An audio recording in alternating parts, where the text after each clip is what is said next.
And we are live. Hello everyone, welcome to this Dev Note stream, to this very spontaneous stream, because we just announced it very recently. We've decided to try something else for this time, and we'll see how that goes, so bear with us. I'm Yannick, I'm your creative director on the Division2, and I'm joined with Alex. Hi Alex. Hey there everybody. Hi chat, hi Yannick, I'm Alex, I'm the game director on the Division2. So, first thing you're going to notice, it's just us. So no Leo, no Anais. We've decided to keep them busy preparing the launch of the next season, and they have a lot of cool stuff in store for you guys. I think Leo is in chat. I think I've seen him post. So hi Leo. Hopefully we'll make you proud and not just ruin live streams forever for the viewers. But thanks everyone for joining. We're going to be talking about Season 2 Into the Dark. Yeah, the point of this stream is to just reflect a bit on the PTS, on the two PTS phases that we've actually had. There's a bunch of things that happened, a bunch of things that have changed between the PTSs, that are going to change between PTS to the launch.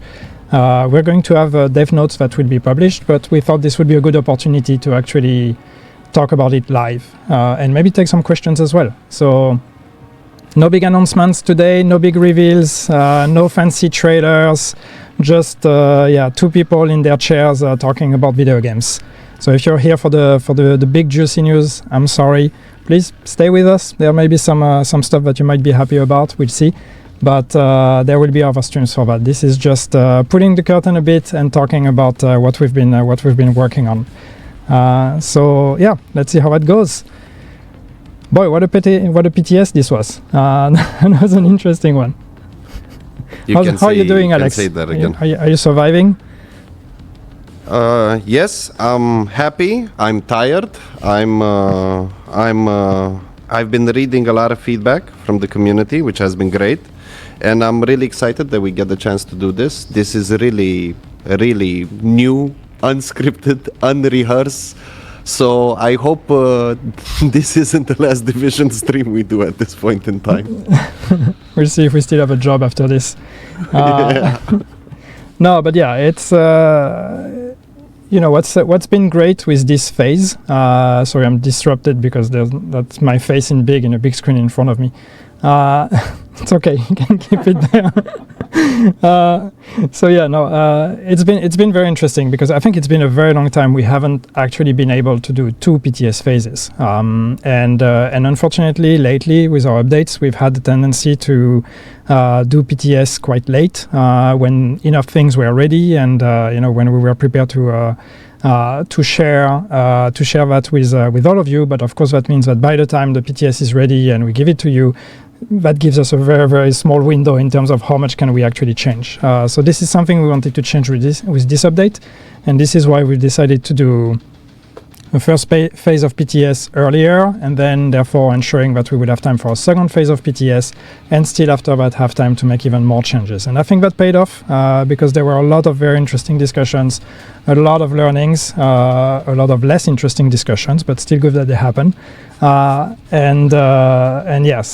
hopefully we'll get to keep doing this kind of things or handle PTS that way, because I think we end up with a better update at the end of the day. But I'm pretty happy that we managed to pull it off. Of course, as you know, with PTS, it's always tricky because what we put out there are things that are not necessarily final, things that are unpolished. Some things might still be bugged. Also, some things sometimes we just put on the PTS just to kind of test the water and see how everybody feels about it. And then when we do two phases of PTS, which is again something we haven't done in a while, so we had to flex those muscles ourselves. That gives us very, very limited time between phase 1 and phase 2 in terms of how much can we change.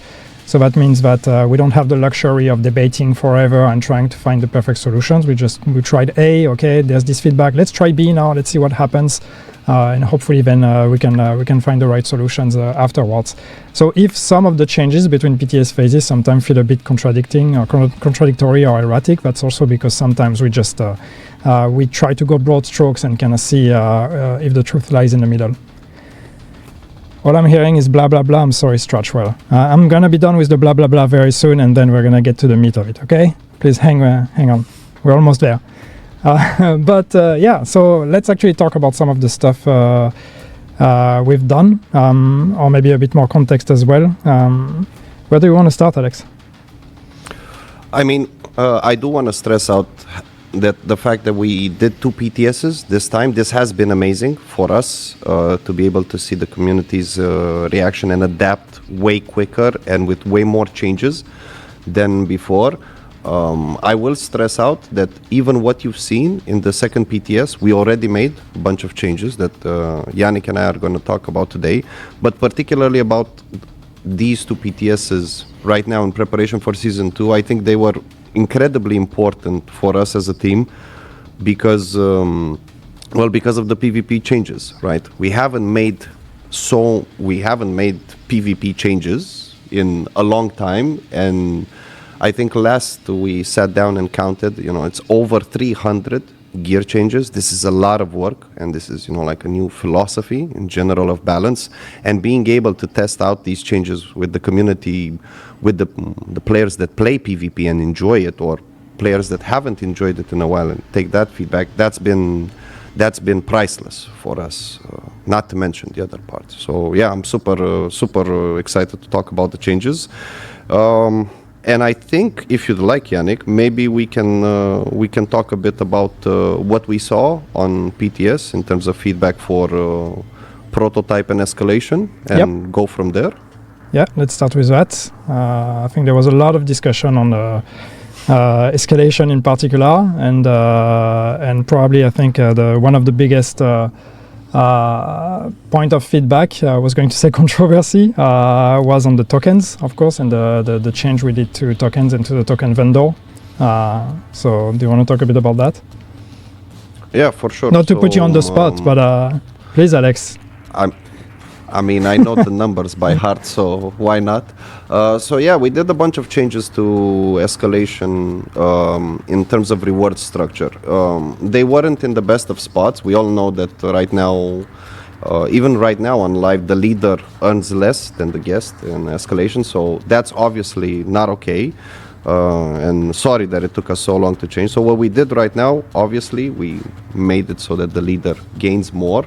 But there's also maybe a more subtle change that we did to escalation with the tiers. So before the PTS changes, or how it is on live right now, right? When you get really up in tiers and you lose, you have to start from the very bottom and grind your way back up. I think it was a bit too punishing. I think we were looking at escalation and prototype with fresh eyes now that it's been live and players have interacted with it. So there's also a change to how much it costs to get into escalation, into each tier. And these numbers have been adjusted so that should you, I don't know, you win a tier 10, then you lose a tier 10, you're not back at the start at tier 1 or tier 2. No, I think you can actually start from tier 4 or tier 5, and you can more quicker reach tier 10. Basically, the motto was it should be easier to climb and less punishing to fail in escalation. Yeah, especially there can be many situations, I think, in escalation where failure can feel unfair because first there's technical issues. There may be moments where you get disconnected or things like that, which are never pleasant. But there may be also sometimes in missions because of whatever happens, something out of your control or spawn that you didn't anticipate or whatever. We also have rogues sometimes spawning in those missions, or there can be many reasons why you fail. So it should never really reach a point where you just want to drop the controller and rage quit the game. That's really not what we're after. So we need to find the right balance between having that economy mean something, but also not just frustrate everyone out of those tokens. Yeah, because of the changes that we made to escalation in the PTS, we also tested out a new change. Basically, our expectation is right now, with the increase in rewards for leaders and the lower cost to enter a tier and less punishing when you fail, this would mean an influx of tokens in the economy currently. So in the PTS, we also tried to address that by making the three prototype caches that the vendor sells. We upped the price to try to balance out this particular change. I think we saw that this was not well received by the players, judging by the forums on the threads on Reddit and on Discord and other places. So we have decided to revert this particular change. So going into Season 2, compared to PTS, to the second PTS, the prices will still be 5 tokens and 10 tokens for the more particular cache. So I think this is what these kinds of PTS tests help us address or see and observe. Yeah, it helps to calibrate, and sometimes we put things out there. Sometimes we have we look at how do we make changes, how do we try to make things a bit better, but how do we also preserve the balance of the game? And I think those PTSs are a good way to get this check and balances of it might be good for the game, but if it's not fun for the players, then it's not worth it. So yes, when the update goes live, there will be the new tokens, the new token economy, the reduced cost, the increased tokens for the group leader, and the prices at the vendor will remain the same as they are on the game today. So not the increased prices of PTS. So more tokens and more caches for everyone. Yep. There is another interesting change, if I can spoil a bit of the fun. So probably mostly of what Yannick and I are talking about today, or are going to be mentioning today, you'll also have proper dev notes yes. up and running either today or tomorrow. I'm not sure. Leo, you can confirm in chat if you have the answer for that.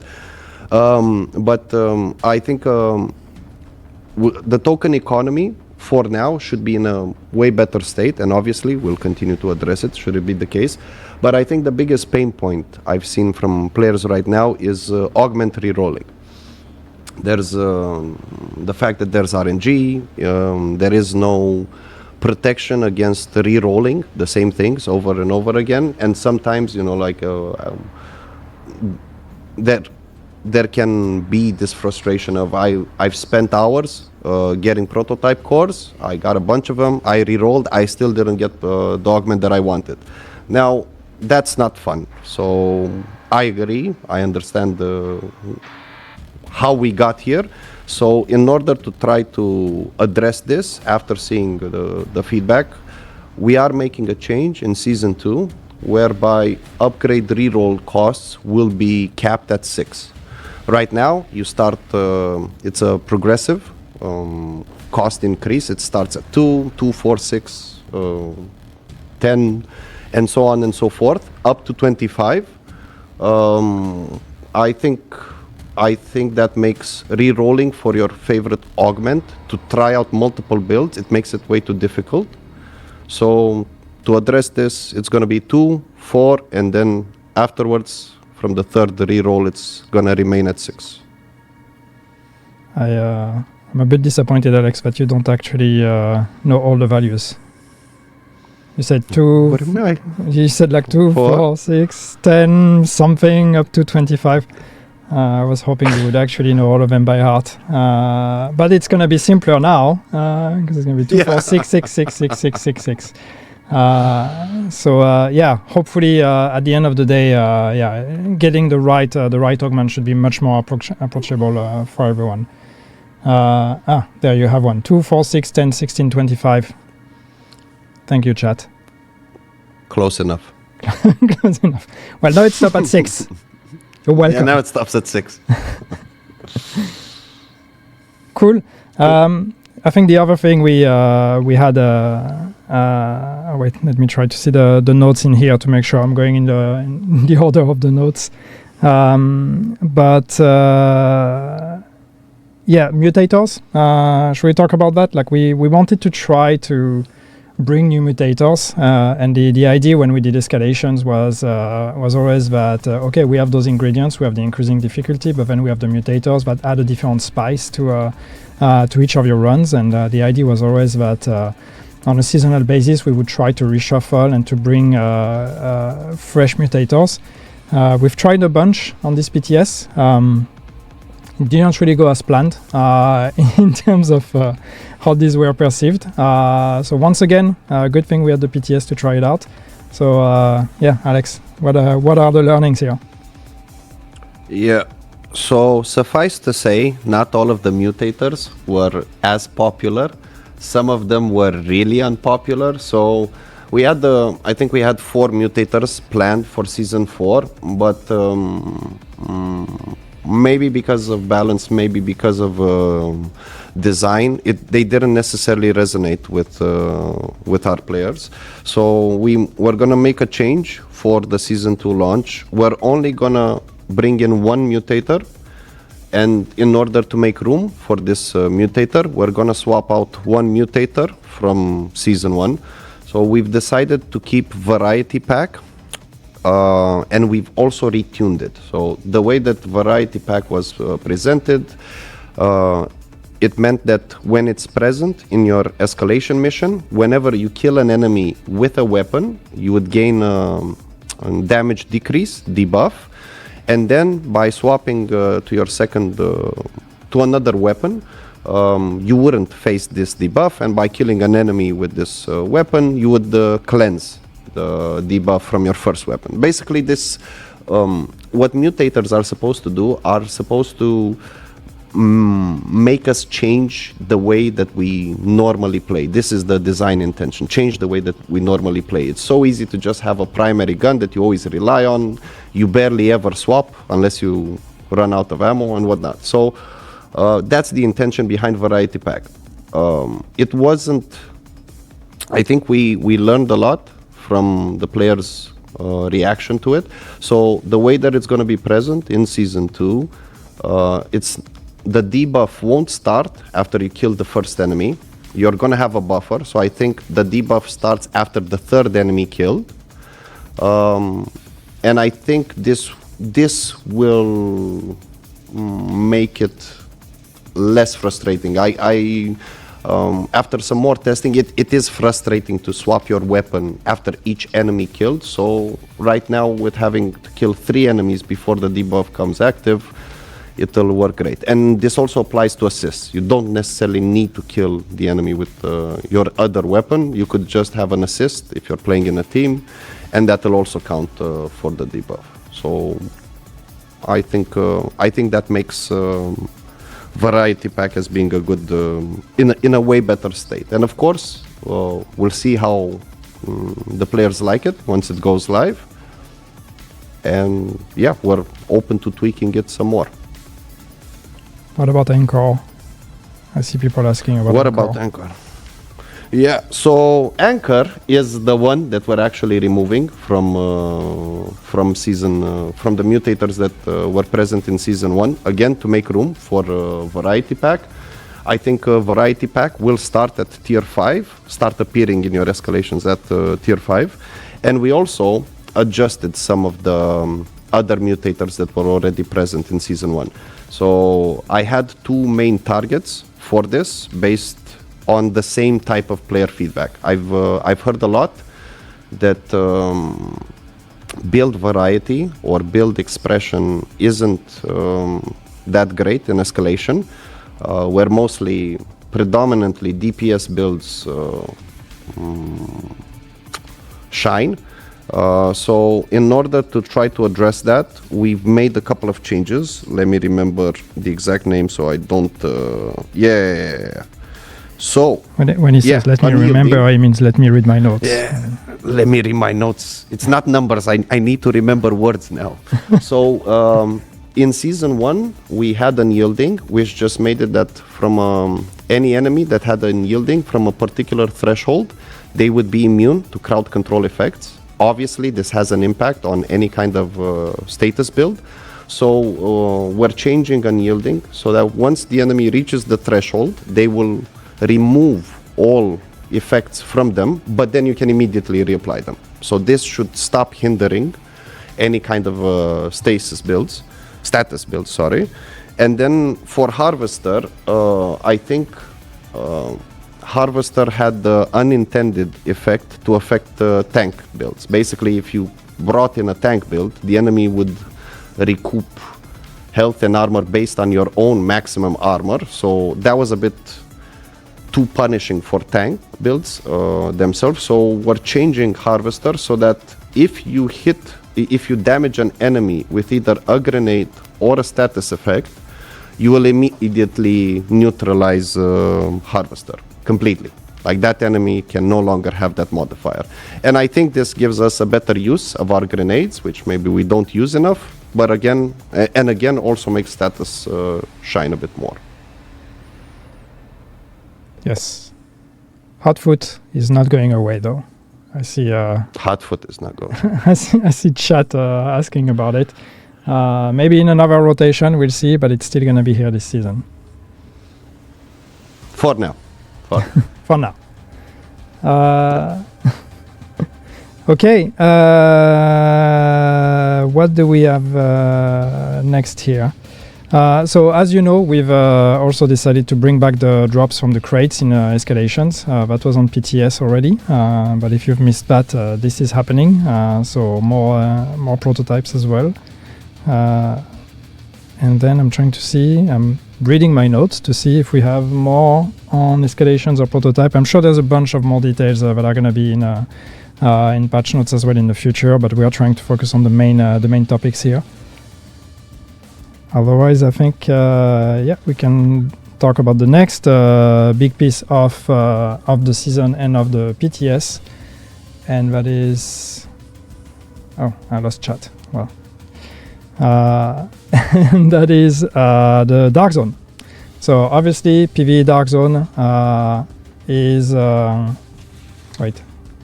I'm getting tech support from Dory here. Thank you very much. This is what I get for not moving my mouse on a regular basis. The computer just goes to sleep mode. All right. So yes, Dark Zone. So we are doing PvE Dark Zone. We are doing a bunch of different stuff for Dark Zone this season. Obviously, PvE Dark Zone has been one of the big topics during this PTS and will be a big topic during the entire season. Lots of learnings, lots of things we've tried one way or another with this PTS. Once again, super interesting. Obviously, I think the big conversation of the last PTS phase was the addition of the stabilization agent, which is the token you need to acquire to do extractions. So there was a lot of feedback on that. And we've made adjustments. We are not removing them. I know some people were hoping we would remove them. We are not removing them, but we are making adjustments to improve a bit. But there's a bunch of reasons why we think it's interesting to have them in the Dark Zone. And I'll start with one, and Alex, I'll let you jump in. But it's we really want the Dark Zone and PvE Dark Zone in particular. It's we want that to be a shared space. We don't really. I mean, you can, but we don't want to encourage. A playstyle where you just jump into the Dark Zone, you do your own thing, you mind your own business, you get your stuff, you do your own extraction, and you leave. You can do that, but that's not where we think the most fun is to be had on the Dark Zone. Where it becomes fun in the PvE Dark Zone especially is because this is a shared space, is to actually try to bring players together. You don't have to group up, but just standing next to each other means that you can have those moments that are going to be a bit different from what you're used to in the main game. And that's what we want to encourage. And we see the stabilization agent as one ingredient to that, because that means that when extraction becomes a currency, you'd rather use the extraction of someone else rather than spending your own currency to do that. Or that's a way to also bring the players together. So that's one reason why we like the idea of it. And there's more reasons, of course, but yes, that's something we wanted to highlight.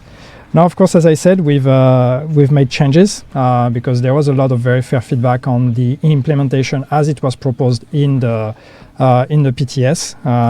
So, Alex, tell us about some of the changes we're doing.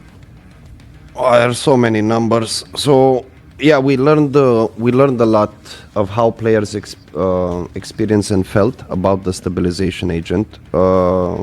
Like Yannick said, it's not. We'd like to keep it in because we think it adds an interesting dynamic to the experience. Though probably It wasn't in its best of shapes in the PTS. So again, that's why we have PTS, to be able to test these things out before they go live, and we have to stick with them for an entire season. Now, in terms of what we did for them, I really need my notes for this, because this is a lot. So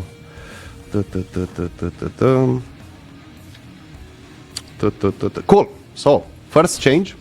The fun thing about us going into the Dark Zone this season was that the team managed to dig into the systems that affect the Dark Zone and do a freshen up, since it's 2026. So I am very happy to say that after 7-8 years of Division 2, when you open a chest in the PvE DZ, all players will be eligible to the loot of that chest, not just the player that opened it or their group. This was a massive pain point for us as we were developing Season 2, because you could just run to a landmark, someone would open the chest, and you get nothing, and now it goes on cooldown. So first of all, that the loot from the chest is available to everyone within proximity, right, and on a timer. But that means should the stabilization agent drop from that, you can also get it. So this should make working with or gaining and obtaining stabilization agent, it should make it easier. We've made a change so that stabilization agents can also drop from landmark bosses, not just the chests. And we also increased the Dark Zone key drop rate on hunter enemies to help with the chests. And I think that's it strictly on the stabilization agent. We've made a bunch more changes to the PvP and PvE Dark Zone. I don't know if you want me to go into details about that, Yannick, or if we should wait for the patch notes. It's good news. It's buffs. Let's talk about it. Let's talk about it. Yeah. So I think there was a worry from the community, and especially from the PvP players, that the PvE Dark Zone is quite generous with its rewards. It's a new season. We worked a lot on the toxicity mechanic, on the global modifier, and on the effects that you see reflected in the world, in the toxic PvE. And obviously, we want to encourage players this season to try it out. Because of that, obviously, we made it attractive, rewards-wise. Now, the concern that the community had, and it was a fair one, was wouldn't that make it less exciting to go into the PvP Dark Zone, considering that in the PvP Dark Zone there's higher risk, other players can kill you. So we were always of the mindset of no matter what, PvP Dark Zone must give more rewards. It was just a matter of us having the time to put the numbers together, like let's settle on what the reward needs to be in the PvE one, and then we'll up those rewards in the PvP one, because yes, it has to be attractive. You're putting your agent's life at risk when you're over there. So what we did, we increased the drop chance for exotic components in landmark chests. In PvE, it's going to be 25%. In PvP, it's going to be 40%. Then for the PvP, only for the PvP Dark Zones, we made the change so that exotic components can drop from landmark bosses of challenging and heroic difficulty. Challenging will have a 33% chance per boss. Heroic will have 48%. And we've made another change across all Dark Zones, because I think it wouldn't have been fair to give it just to PvE or PvP. Plus, I want to keep things similar in case you're playing one of them, so that you don't have a shock when you go into the other one. We've decreased the cooldown on the chests in all Dark Zones. It's now 20 minutes. So with these in mind, on the PvE Dark Zone, you should be able to get the stabilization agent more frequently, easier. So yes, you still have to find it. This is the whole risk-reward element added to it. You can't just spawn hunters that give you guaranteed exotic components drops, right? But the PvP dark zones have been adjusted accordingly so that they are more rewarding. Like, period. There's no way in which this isn't rewarding. Unfortunately, exotic components in the PvP dark zone go immediately in your inventory because that's currency, so you don't need to extract with that. There's no risk to that. So I think that's that. Yeah. Sorry. For people asking in chat, that's 20 minutes instead of 30. So that's a 10 minutes reduction. And remember that now the content of the chest will be shared with all players in proximity, not just the person who opened it. So they respawn more regularly, and also everybody gets. You don't have to find your own chest if somebody else opened it, as long as you were in the vicinity when it opened. Yeah. And bear in mind, whenever we talk about anything related to the dark zones currently, this is the start. This is the start of our changes to PvP in general. This is a first step that we're doing in Season 2. We think PvP in the Division 2 has a chance to shine if given proper care and attention. We have a dedicated part of our team that will be focused strictly on PvP. So expect that whatever we're doing right now with the rewards for the dark zones and conflict, of course, we're probably going to keep on updating them as time goes by. This is just the first step in a long, long journey. Yes, I think there was some reaction already, or some people, asking, do you think this is enough to fix PvP? Well, no, of course it's not enough to fix PvP. Hopefully it's a step in the right direction, but it's just a step.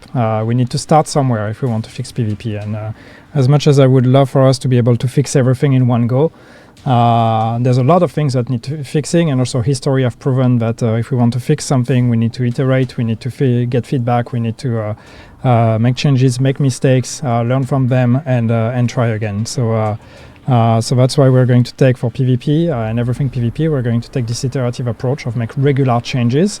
And some changes will stick, some changes will not work, and we're going to keep going in that direction until we reach something that is much better than what it is today. Yep. I'm seeing a lot of mentions in chat about optimization to prototype. Yep. So I know I talked in the past about recalibration that may or may not have a component of optimization for prototype. We're still working on it. We're actually looking, philosophically speaking, at prototype gear. Would you like to say something about this, Yannick, of how we're looking at prototype right now? Well, I think we are shifting a bit. When we set out to do prototype, we wanted to have something that was extremely rare, extremely hard to get, that would be an immediate power increase, and that was very much dedicated for veteran players. But of course, when we put something new into the game, a new thing that sounds powerful and fun, everybody wants to have it, and I understand. So that's what we kind of failed to anticipate, is that of course everybody will want to get it, and the moment we make it very hard to get, especially hard to get even for veterans, that means everybody else it's even harder, almost impossible to get, and extremely grindy to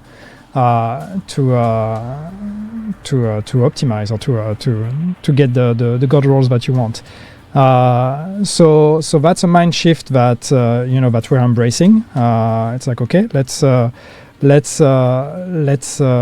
rethink the system to try something, to have something that is more accessible, that is more for everyone. But that change is also going to be something that's taking a bit of time. So that's why we've already taken steps towards and gotten more comfortable with the idea of making prototypes easier to access for everyone, and more generous across the board, and we're probably going to keep going a bit in that direction, but we want to take it one step at a time and really assess, because we want prototype to stick for the long run, and we if we push too fast, too quickly into a direction, then that means we're just going to have the same problem all over again, in 6 months or in 1 year, where we're like, well, now we have no desirable rewards because everybody has everything. So we need to balance it right, but yes, at least for us, it's we want to make sure we find the right compromise between that original vision we had, which was too strong and too focused in one very hardcore direction, and what a lot of the voices online have been telling us, which is prototype should be for everyone, and why should it be just for a special type of player? So we're making changes, but we're also thinking in the same time on what other changes can we do.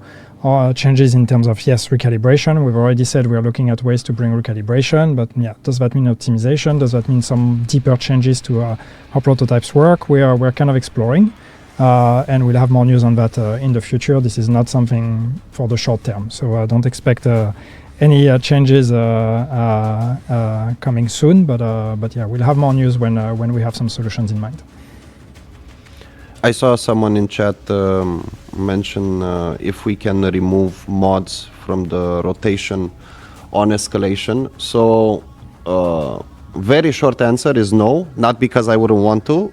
We'd have to change the entire system throughout the entire game in order to do that.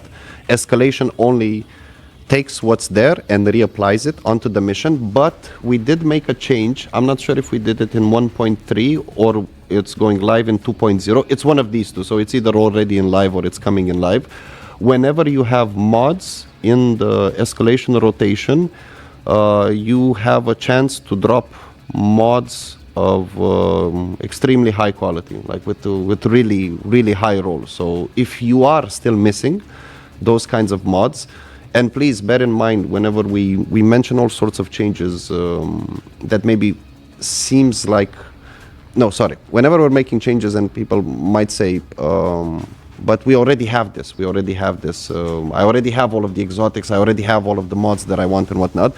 Please bear in mind, we have a constant influx of new players that are coming in, so we need to make sure they can also get the same exotics that you have, the same mods that you have after playing for 2, 3, 5, 7 years. So the short answer is I can't remove it from the rotation, because that would be probably months and months of work for an incredibly small change, right? Just removing mods. But we were aware that you're missing out on particular gear sets or potential prototype drops. So instead, we made the change. You will get better mods out of that.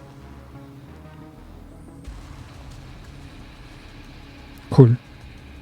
Thank you, Alex. I phased out. I was reading chat, but I'm sure that was very smart what you said.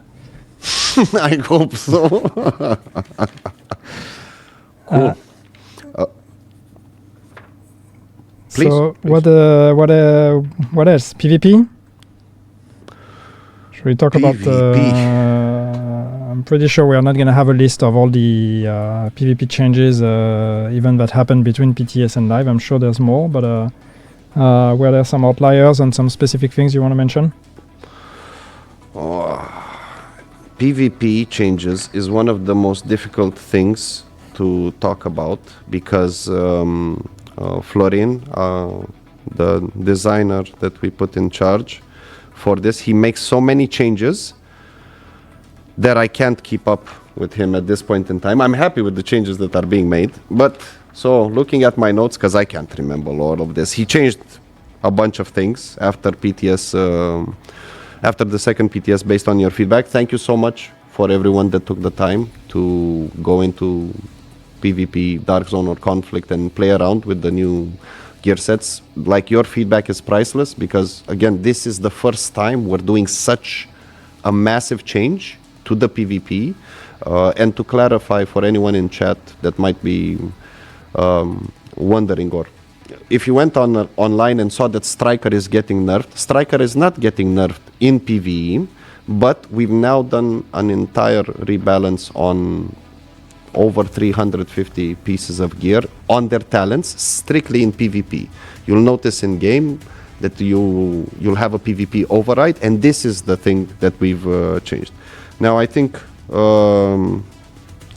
So yeah, Heartbreaker gear set had its damage output and bonus armor gained reduced by 0.1% to keep it in line with the rest of the global PvP balance. Core strength got a 5% buff to its talent, while its skill efficiency has been kept at 10%, and that's down from 15% in phase 2. And I've just got a huge list.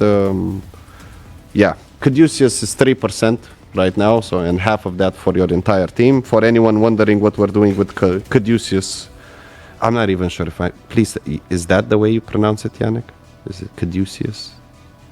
That's yeah, it's a Caduceus. I think yeah, we're pretty close to each other, but my Latin is a bit rusty. There we go. Cool. So and I think there might be a bunch of other changes. Again, it's a long list. I'm super happy with this first pass. Again, this is the first step, and expect that I do believe it's in our plan for season 2 to also do a skill pass. We just need to make sure that the PvP overrides actually just affect the PvP for skills properly, and they're a bit the system is a bit trickier to handle. I think that's that, and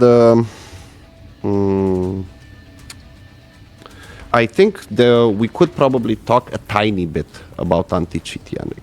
Yeah, I was going to bring it up because obviously that's a big topic in chat, and I don't want to ignore it.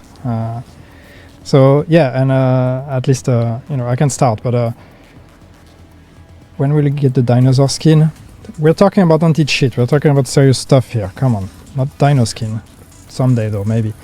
But no. So there's a few reasons why we are not talking so openly about anti-cheat, and there's two of them that I want to bring up. First is well, any information we give on anti-cheat is potentially helping people who work on cheat engines and who like to use cheating. Because as soon as we say, hey, we're doing a bit more of this, a bit more of that, that's information that could be extremely valuable. So we're trying to be a bit discreet on what we are doing. And the second part is we don't want to come out here and tell you, hey, we fixed cheating, because there's always going to be one of you that unfortunately is going to face a cheater somewhere, and we can have the best anti-cheat in the world. There's always going to be those cases, so that's going to be a perpetual fight. But what is true is that we're taking anti-cheat very seriously, much more seriously now than we did in the past, or at least now we're investing much more into it than what we could afford in the past. So there are a lot of things that are happening on our side in terms of trying to create a healthier environment and addressing cheating. Some of it will be available at Season 2 launch, and there's going to be continuous improvements afterwards. I think probably for as long as we're going to keep supporting PvP.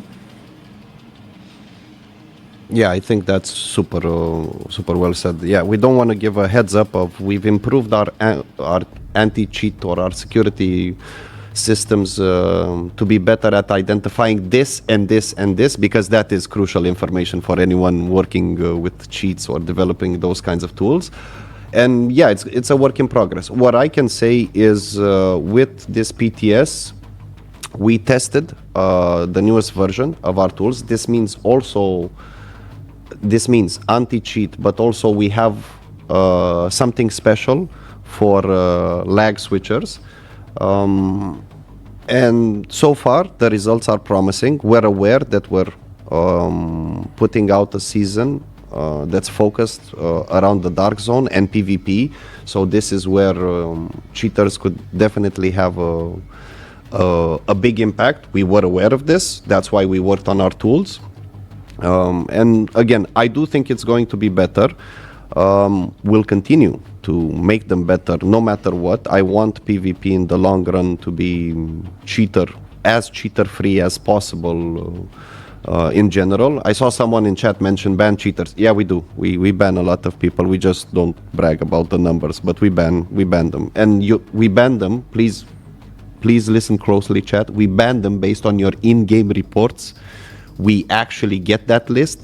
Maybe sometimes we're a bit slow because we do manual bans. We don't want to make mistakes and have an automated system where a player could be incorrectly flagged. So we get the report, we look through data. We confirmed that yes, that is cheating type behavior.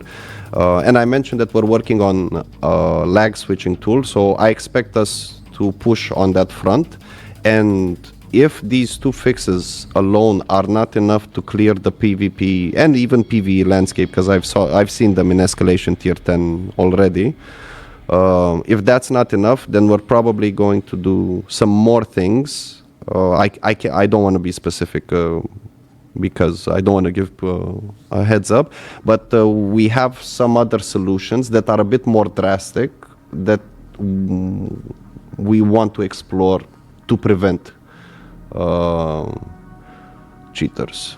Yeah, and we are trying to see what's the right level of communication we can do on cheating, because yes, we can sit here all day and tell you, we promise we're banning cheaters, we promise we're banning cheaters. I see you in chat, I see you, the ones that are in various degree of rudeness telling us that we're not. But I think at the end of the day we need to prove it and we need to show it. So we're considering how to do that. As Alex said, we don't want to brag and we don't want to be here and say, hey, today we've banned X amount of cheaters, or here's the list of all the people that have been banned. But still, there's a whole spectrum in between on what can we do. So we want to be a bit more vocal about it. But yeah, this is all fairly fresh for us, so we're still figuring it out. Yep. And I saw someone asking about the N64 graphics, and that needs to be addressed. Yes, we are aware. N64 is not the way I would have called it, but yes, we have some issues with the visuals on some platforms, and yes, the team is looking at it, and we're trying to find a fix. We're progressing on that front. That I can tell you for sure. Optimization is memory management at its as close to the hardware as possible. So this means it takes time. It's a difficult process whereby you could mess something up that could boot you out of the game completely. This is the reason why it's taking a bit longer. So I mentioned somewhere else that in season 1, I think at launch we did, or maybe not at 1.0, maybe 1.1, we did push an optimization patch for consoles that helped in this regard. We're still not there, and yes, we're aware of the N64, PlayStation 2, however you want to call it, graphics. We're still working on it. Right now, internal results are looking promising. As soon as it's ready, we'll add it to the game, because yes, we don't want a bad experience on console either. Yeah. Cool. So, how about crossplay? I see a lot of questions. It's not on the menu for season 2, but yes, we're still working on crossplay. And as soon as we will have news, you will know. Don't worry. That we will brag about. You can be sure of it. As soon as we're ready to tell you more about what and when. But yeah, we still have to work on that. It's a very big one. It's a very big one. So it's we need to do it right to make sure we're not breaking anything or compromising the game. So please bear with us. Yeah. Some if I can share some fun facts about crossplay, Yannick, if you don't mind. Go on. Yeah. So like Yannick said, we're still working on it, and it's progressing. The thing with crossplay that it's not so easy to realize. I think I mentioned it in another live stream. There are edge cases. I think in the previous live stream we talked about edge cases surrounding clans and whatnot. There's so many edge cases that we need to make sure we handle all of them, because otherwise it could have a large negative impact. What kind of edge cases would that mean?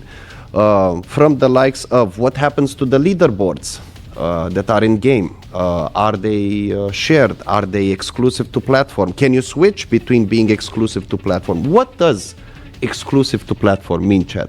If I'm on console, do I only get to choose between staying on my console or playing with PC players? Should I have another option of only console with console but no PC, and then another option of console with console and PC. What happens to aim assist? If I'm playing with crossplay, should we modify aim assist in PvE? Should we modify aim assist in PvP to tackle that? Should the same aim assist on controller be applied to PC as well, or should that just be exclusive to console? If a clan member, a clan leader makes a clan, should they have the option of making it cross-play or exclusive to their platform? If they made it cross-play, what happens when someone that has cross-play activated and joins the clan, then deactivates cross-play for whatever reason? I think that can keep going on for some time. So yeah. So it's just a lot. Yeah, I think, and the point, because I see the smart people in chat being like, well, then just wipe the leaderboard, it's easy. Yes, I mean, there's a solution to every single one of those questions, but we need to anticipate every single question, because any question we do not anticipate could have very, very bad repercussions. I mean, we're talking potentially people losing progress or even losing their accounts if we forget to anticipate any kind of edge case. So that's why we really need to be super careful with it. And we're going to take the time we need to make sure that we're doing it right.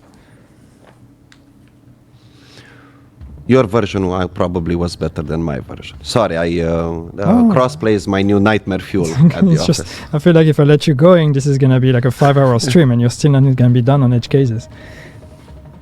Yep.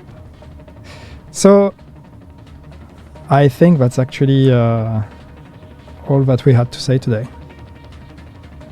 Yeah, I think we forgot some stuff, but thankfully we'll have some dev notes based on the changes that we're planning on making after the PTS. Yeah, I've seen some people complaining about skill builds with prototype and the fact that I'm being sad because we didn't mention it. Yes, there are things we can definitely improve with prototype and the proposition. And with escalations as well. So don't worry, we see you folks.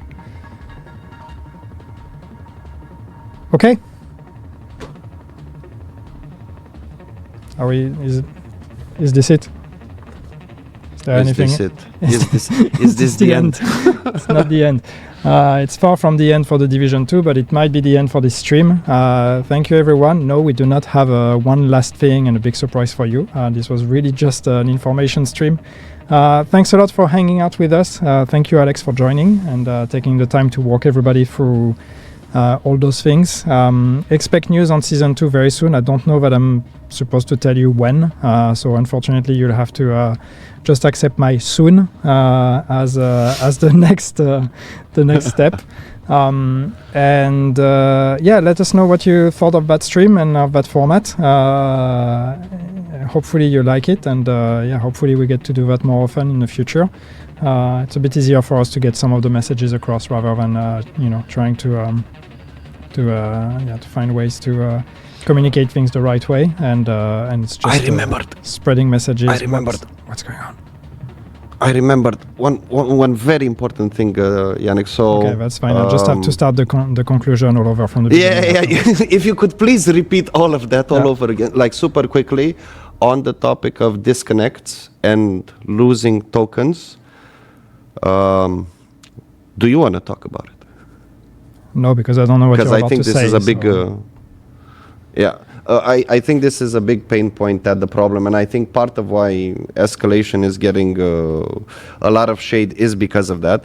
So on this front, two things. One, with us doing multiple PTSs, this helps us identify server crashes in time for us to be able to fix them. So I'm hopeful that Season 2 should be better. Secondly, we are investigating a pass on what's happening in the background so that we reduce server crashes, because nobody likes server crashes in general, whether you're doing escalation or not, and it's not okay. We've had a bumpy season, we know that, and we hear you. And then specifically on escalation, we are looking at the solution so that it's not as frustrating to be disconnected out of your own accord and lose progress regarding tokens and whatnot. we've seen online, like Yannick, do you want to talk about why we didn't do tokens equally as a cost? Because I think that's been the number one suggestion I've seen from everyone in the community. Yeah, I mean, there are two suggestions, right? Two drastic suggestions. One is like, well, just remove tokens. And that's not really the direction we want to take, because there's a bunch of good reasons why we want to have a token system. But the other one is, of course, people asking, well, the cost should be spread on the entire team, or everybody should pitch in. And the truth is that, of course, that's something we did consider when we started doing it. And that's, again, one of those cases of edge cases. And like the more we dug into it, and we actually started working on that when we were working on escalations, the more we actually worked on it, the more we identified so many edge cases on how this could go wrong, that it ended up being unrealistic. And I'm not just even talking, it's too much work. I'm just talking about the fact that there's so many of them that it would be impossible to handle. I mean, some other people solved it, but still, it wasn't feasible for us. So we hear you. We agree that would be probably a more elegant solution, but it's just not a realistic solution for us. Yep. Perfect. Sorry. So this is it for this stream. Thank you. Am I done? Can we do the... Okay. No, so once again, thanks everyone for joining. We did manage to fill an hour of this. That's cool. I thought we would be done faster, but that's good. That means we had a lot to talk about. As I said, hopefully that was interesting. Hopefully the format was something you appreciated. I hope we got to answer some of the questions in chat. I was trying to keep an eye on it. That's why if I'm looking down, I'm reading chat. I'm not just looking at my hands. Yeah, season 2 soon, TM. More news soon, but yeah, we're almost there. Thanks a lot for your support, and thanks a lot for those of you who could join us on the PTS and everybody who joined the online conversation. It helps us, and it helps us make a better game. So thanks for sticking with us. Thanks, everybody.